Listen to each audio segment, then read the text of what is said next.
بسم الله الرحمن الرحيم. السلام عليكم ورحمة الله وبركاته. الأهلي بطل السوبر. الأهلي يفوز على الزمالك 2-0 في نهائي السوبر المصري. بجد يعني ان هو يستاهل النهارده المكسب، لان بيلعب بكل قوته الضربة، ما عندوش اصابات ولا غيابات. هو مستحوذ من اول مباراة.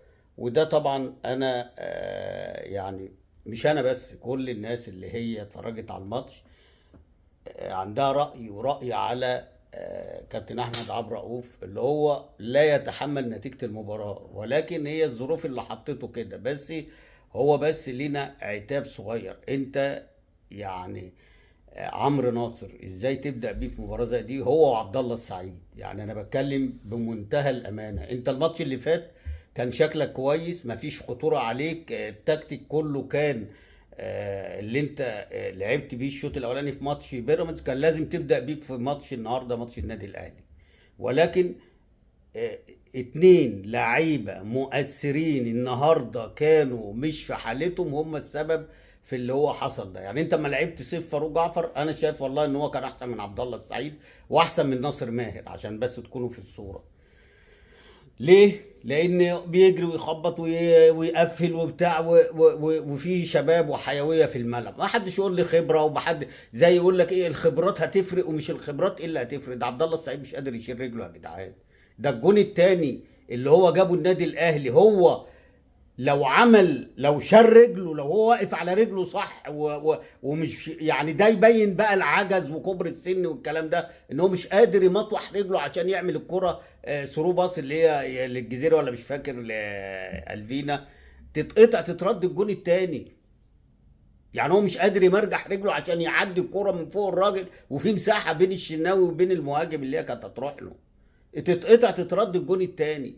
غير كده انت الشوط الاولاني مفروض ان انت بتقول بلعب عشان الخبره، هو وناصر ماهر مفروض ان هم يمسكوا لك كوره تك تك تك تك تك، عشان عندهم الكرة اعلى من لعيبه الاهلي. انت عندك لعيبه الاهلي مروان بيدافع، وعندك ديانج بيدافع. انت الناس اللي هتمسك كوره هو عبد الله وناصر، والاثنين النهارده ما كانوش موجودين.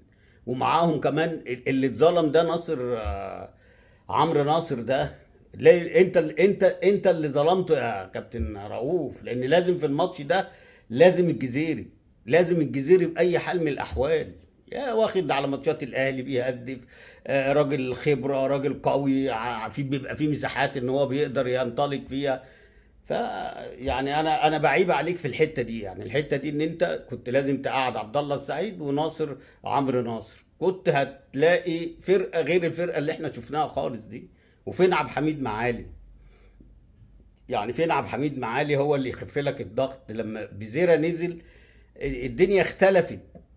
الدنيا اختلفت تماما، ومسكت كوره وبدات لعيبه الاهلي مركزه مع بزيره وتضربه، مفيش حمايه، وحتى الحكم جرى عليه واداله انذار، مع ان هو اللي بيتضرب. يعني في واحده بتاع كوكا ياخد الانذار التاني وطرد، اللي هو نط عليه ونزل نام عليه، ده كان هيكسر رقبته. يعني لو شويه، لو مش الواد ده قوي ومدملك، كانت رقبته اتكسرت. انا مش عارف، حتى الحكام الاوروبيين مفيش حمايه. الشوط الاولاني الحكم نيته باينه من الاول، حسب كرة على محمد شحاته وقال لك لا على خط ال 18. يعني حتى لو جت في ايده الراجل، ايده على الارض يعني. وتلغي جون الجزيري اللي هو جاي اول حاجه جت في دماغه، يعني اول حاجه لمست دماغه، وبعد كده جت في ايده. ايه المشكله دي لو الانديه تانية بتحسب يعني؟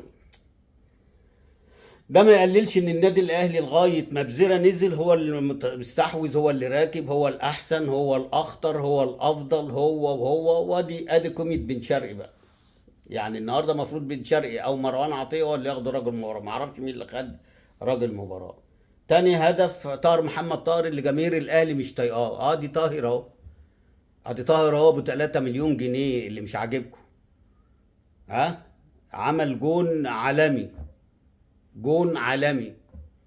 وبرضه بقول على احمد عبد الرؤوف الجون دوت من حسام عبد المنعم، ولا عبد المجيد، حسام عبد المجيد، نسانا اسمه الله يخرب بيته. يعني ده في حد يعمل كده يا راجل؟ ده الراجل بتطلع حط في الفرق بينه وبين محمد اسماعيل. هتقول لي اصل محمد اسماعيل الجون الاولاني منه ما هو متصاب قبليها وطلب التغيير قبليها قبل ما يخرجوا يشربوا ميه. ما خدتوش بالكم ولا ايه؟ عشان كده في زكه، عشان كده ما قدرش وبعدين هي اصلا رايده ان هي تخش، لان لما سندها بن شرقي وحط وش رجله فيها ما يجيبهاش الا لعيب كبير زي بن شرقي. لو اي حد تاني كان هيقعد يلت ويعجب فيها وكل الكلام ده. فاحمد عبد الرؤوف النهارده انت غير موفق في حته عمرو ناصر وعبد الله السعيد. حتى في التغييرات لما جيت تغير حسام عبد المجيد ما يلعبش، اهو شايلك الجون التاني واكد فوز النادي الاهلي. على العموم يعني السوبر ده معروف هو بيبقى لمين اصلا ورايح فين، ومعروف اصلا من اول ما بيقولوا السوبر بتبقى معروفه الدنيا رايحه فين. ولكن الاهم دلوقتي بقى نظم امورك عشان الدوري وعشان الكاس وعشان الكونفدراليه. ركز في دي اهم حاجه. يعني انا بقول لك ركز بقى وان شاء الله عندك فتره راحه يكون المصابين رجعوا لك ويكونوا اللعيبه الدوليه رجعت لك، وان شاء الله باذن الله الاهم اللي هو الدوري بقى والكاس. وطبعا للنادي الاهلي مبروك، يعني مبروك البطوله المفضله. وشوط اولاني انتوا عاملينه على اعلى ما اعلى مستوى، استحواذ ضغط، انتوا الاخطر انتوا الاحسن. فكان ربنا كلل جهودكم بالهدف اللي هو جه في اخر دقيقه ده.